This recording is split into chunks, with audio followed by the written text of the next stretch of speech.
नींद में बोलने वाली बहू। उस चाय वाली आंटी को तो मैं छोड़ूंगी नहीं। 12 रुपए की चाय में उसने एक इलायची का दाना तक नहीं डाला। अब देखो कल मैं उसका क्या हाल करती हूँ। चेतना की आवाज सुनकर उसके माता पिता वहां आ जाते हैं। हे भगवान, शादी की उम्र हो चुकी है इस लड़की की, लेकिन अभी तक इसकी नींद में बोलने की आदत नहीं गई। अब इसमें इस बेचारे की क्या गलती? ऐसे तो सुबह तो कुछ याद भी नहीं रहता। यही तो दिक्कत है। कल को इसे पराये घर जाना है, वहां पर भी अगर इसने ऐसे ही नींद में अपनी सास की बुराई शुरू कर दी तब क्या होगा? खुद तो भूल जाएगी, लेकिन वो लोग तो नहीं भूलेंगे ना। अरे तो इसमें गलत क्या है? वैसे भी हमारी बेटी नींद में सच ही तो बोलती है। आप अभी ना ये सब हल्के में ले रहे हैं। कल जब इसके ससुराल वाले इसे नींद में बोलने की वजह से घर से निकाल देंगे ना, तब बैठकर पछताते रहना। अब हम इसमें कर भी क्या सकते हैं? सभी डॉक्टर्स ने तो अपने हाथ खड़े कर दिए। ऐसे ही दिन गुजरते जाते हैं। चेतना के माता पिता उसकी नींद में बोलने की बीमारी से परेशान रहते हैं। तभी एक दिन चेतना को देखने अनमोल नाम का एक लड़का अपने माता पिता के साथ आता है। बहन जी, हमें तो आपकी लड़की बहुत पसंद है। हमने तो अभी से इसे अपनी बहू मान लिया है। हाँ जी, अब बस आप ये बताइए कि शादी कब करनी है? हम तो इसे बहू बनाकर ले जाने के लिए बेचैन हुए जा रहे हैं। हमें भी आपका लड़का बहुत पसंद है। अब जब आप कहो हम इनकी शादी करवा देंगे। अगर आप लोगों को ऐतराज ना हो तो 1 हफ्ते बाद ही शादी का शुभ योग है। क्यों ना हम तभी इन दोनों की शादी करा दें? हाँ, क्यों नहीं, हमें इसमें कोई ऐतराज नहीं है। देखते ही देखते चेतना और अनमोल की शादी हो जाती है। अपनी नींद में बोलने वाली बीमारी से अनजान चेतना शादी से बेहद खुश होती है। ससुराल में पहले दिन ही वो अपने व्यवहार से सबका दिल जीत लेती है। शादी के पहले दिन। बहू, तेरे मायके वालों ने तुझे क्या क्या सामान दिया है, बताना तो। मम्मी पापा ने मुझे 2-4 साड़ियाँ और कुछ गहने दिए हैं। बहू, एक काम कर, वो सब ना तू मुझे दे दे। वो क्या है ना, मैं उन्हें अपनी तिजोरी में रख दूंगी। तुझसे कहीं इधर उधर हो गए तो। चेतना अपनी सास के इरादों को समझ जाती है, लेकिन वो कुछ ना बोलकर गहने देना ही उचित समझती है। ये लीजिए मम्मी जी, मायके से मुझे यही सब मिला है। अच्छा किया बहू जो तूने मुझे ये सब सौंप दिया। अब सुन, ये सब तू अपने मायके वालों को मत बताना। घर की बात तो घर में ही रहनी चाहिए ना। जी मम्मी जी, आप चिंता मत कीजिए, मैं उन्हें कुछ नहीं बताऊंगी। चल, अब तू अपने कमरे में जाकर सो। हाँ बेटा। सास की बात मानकर बबीता अपने कमरे में चली जाती है। रात में अनमोल और चेतना साथ में ही सोए होते हैं। इतने में चेतना फिर से नींद में बोलना शुरू कर देती है, और इस बार वो किसी और की नहीं बल्कि अपनी सास की ही बुराइयां शुरू कर देती है। मेरी लालची सास ने मेरे सारे गहने ले लिए। माँ पापा ने कितने प्यार से मुझे वो सब दिया था। मेरी सास इतनी लालची होगी, इसका तो मुझे अंदाजा ही नहीं था। चेतना की आवाज सुनकर अनमोल की नींद खुल जाती है। वो बिस्तर से उठकर चेतना की तरफ देखता है। ये चेतना नींद में क्या बोले जा रही है? मेरे मायके से इतना दहेज मिलने के बाद भी उस खुसड़ बुढ़िया का पेट नहीं भरा। मेरी साड़ियां, मेरे गहने सब उस चुड़ैल बुढ़िया ने हड़प लिए। अनमोल ये सब सुनकर हक्का बक्का रह जाता है। वो चेतना को जोर जोर से आवाज देकर हिलाने लगता है। चेतना उठो, क्या बड़बड़ाई जा रही हो? उठो चेतना। अनमोल चेतना को उठाने की भरपूर कोशिश करता है, लेकिन उठना तो दूर, चेतना टस से मस तक नहीं होती। अंत में थक हार कर वो अपने दोनों कानों में रुई डालकर सो जाता है, और अपनी नींद में बोलने की आदत से अनजान चेतना बेफिक्र होकर पूरी रात भर बोलती रहती है। अगले दिन सुबह। मम्मी जी, आज मेरी पहली रसोई है, खाने में क्या बनाऊं? अरे जो तेरा मन हो कुछ भी बना दे अच्छा सा। वैसे अनमोल कहाँ है? उठा नहीं अभी तक? नहीं मम्मी जी, वो तो ऐसे घोड़े बेचकर सो रहे हैं जैसे रात भर सोए ही ना हो। इतना कहकर चेतना रसोई में खाना बनाने के लिए चली जाती है। थोड़ी देर में अनमोल भी उठकर बाहर आ जाता है। अरे क्या हुआ अनमोल, इतनी देर तक तो तू कभी सोया नहीं, फिर आज कैसे इतनी देर तक सोता रह गया? अब क्या बताऊं माँ, पूरी रात चेतना ने सोने ही नहीं दिया। वो रात भर। इससे आगे कि अनमोल कुछ कहता उससे पहले ही दुष्यंत बोल उठता है। ये सब बातें कौन बताता है नालायक? अरे पापा, पहले मेरी पूरी बात तो सुन लो। आप जिसे अपनी बहू बनाकर घर लाए हो ना, वो कल पूरी रात नींद में आप लोगों को गालियां दे रही थी। गालियां? लेकिन क्यों? अरे वो सब तो आप माँ से ही पूछो। इन्होंने बेचारी के सारे गहने जो ले लिए थे, तो नींद में वो गाली ही देगी ना इन्हें। अब काम भी तो ऐसा ही किया है इन्होंने। हाँ? अरे तो मैंने कौन सा बहू से जबरदस्ती गहने मांगे थे? अरे वो तो मैंने सोचा कि जब मैं अपने गहने तिजोरी में संभाल रही हूँ तो बहू से भी पूछ लेती हूँ। बबीता की बात अभी पूरी ही हुई थी कि तभी वहाँ चेतना सभी के लिए खीर लेकर आ जाती है। ये लीजिए मम्मी जी, मैंने आप सबके लिए खीर बनाई है। वाह चेतना, ये सही है, कभी शोला तो कभी शबनम। क्या मतलब? मतलब ये कि कल रात भर तो तुम मम्मी को गालियां दे रही थी, कोस रही थी, और अब ऐसे खीर खिला रही हो जैसा तुम इनसे कितना प्यार करती होगी। ये आप क्या कह रहे हैं? मुझे कुछ समझ में नहीं आ रहा। मेरा बेटा बोल रहा है कि कल पूरी रात तुम मुझे गालियां दे रही थी। क्या ये सच है बहू? मम्मी जी, भला मैं आपको गालियां क्यों दूंगी? ऐसा तो मैं सपने में भी नहीं सोच सकती। सपने में ही कल तुम पूरी रात माँ को गालियां दिए जा रही थी।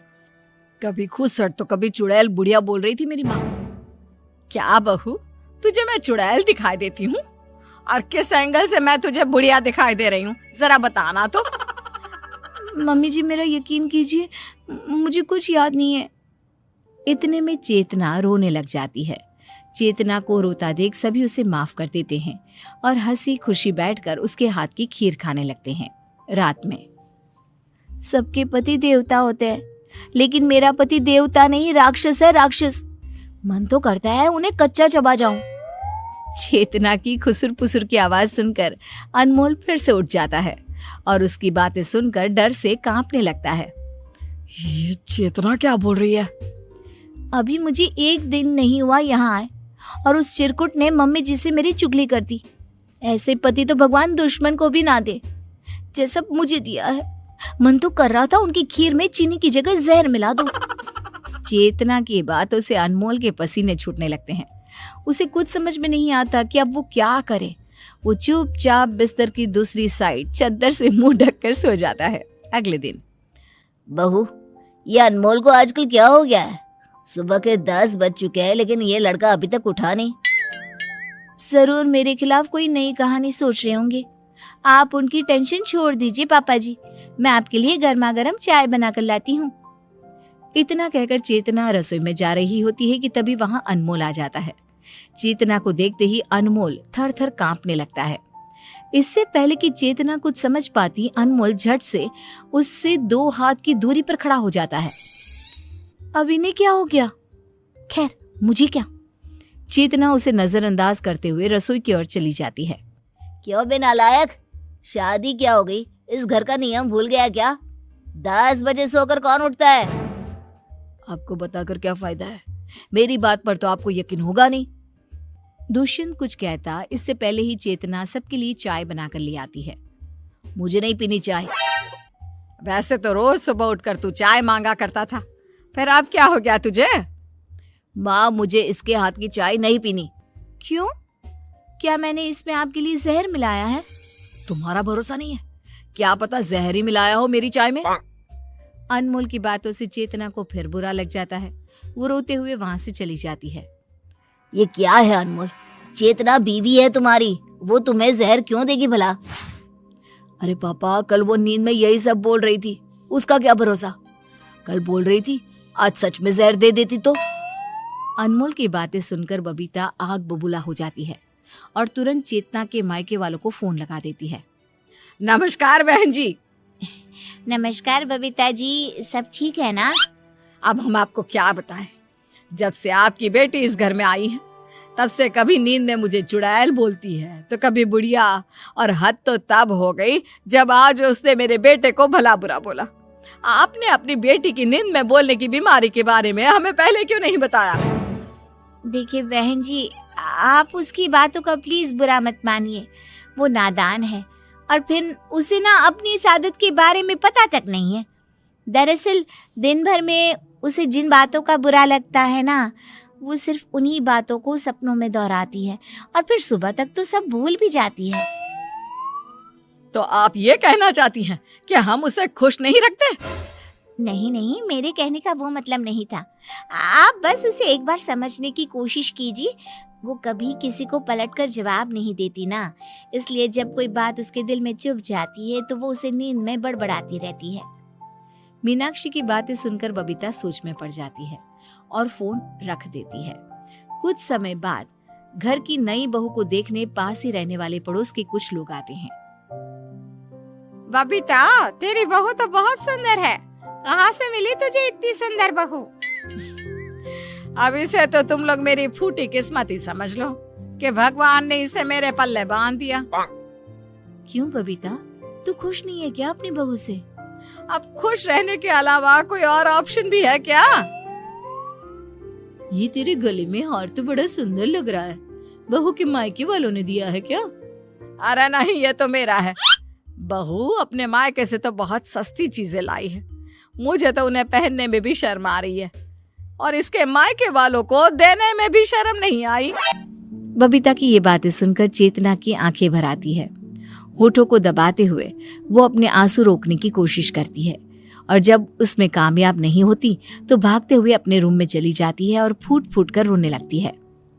माँ, आपको इतना कुछ नहीं बोलना चाहिए था। बेटा, मैं चाहती थी कि वो खड़े होकर बोले, जिससे उसे फिर कभी नींद में बोलने की जरूरत ही ना पड़े, लेकिन सब उल्टा हो गया। रात में दुष्यंत और बबीता भी चेतना और अनमोल के रूम में आ जाते हैं, जहां वो चेतना को नींद में बड़बड़ाते हुए देखते हैं। मम्मी जी, आज आपने बिल्कुल अच्छा नहीं किया। सबके सामने मेरे परिवार वालों का मजाक उड़ाया। मुझे उनकी बातें सुनकर आज बहुत चोट लगी है। देखा माँ, चेतना को कितना बुरा लगा है। मीनाक्षी जी सही बोल रही थी। चेतना कभी बड़ों का अनादर नहीं करती, उन्हें पलटकर जवाब नहीं देती, लेकिन जिन चीजों से उसे ठेस पहुंचती है वो उसे नींद में बोलती है। गलती हमारी है, हम बहू को समझ ना सके। जिसे हम लोग बीमारी का नाम दे रहे थे वो बीमारी नहीं, इसके दिल के आंसू थे।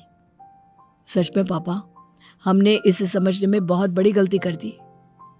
यहाँ कोई भी अच्छा नहीं है, कोई भी मुझसे प्यार नहीं करता, सब मुझे टोकते हैं।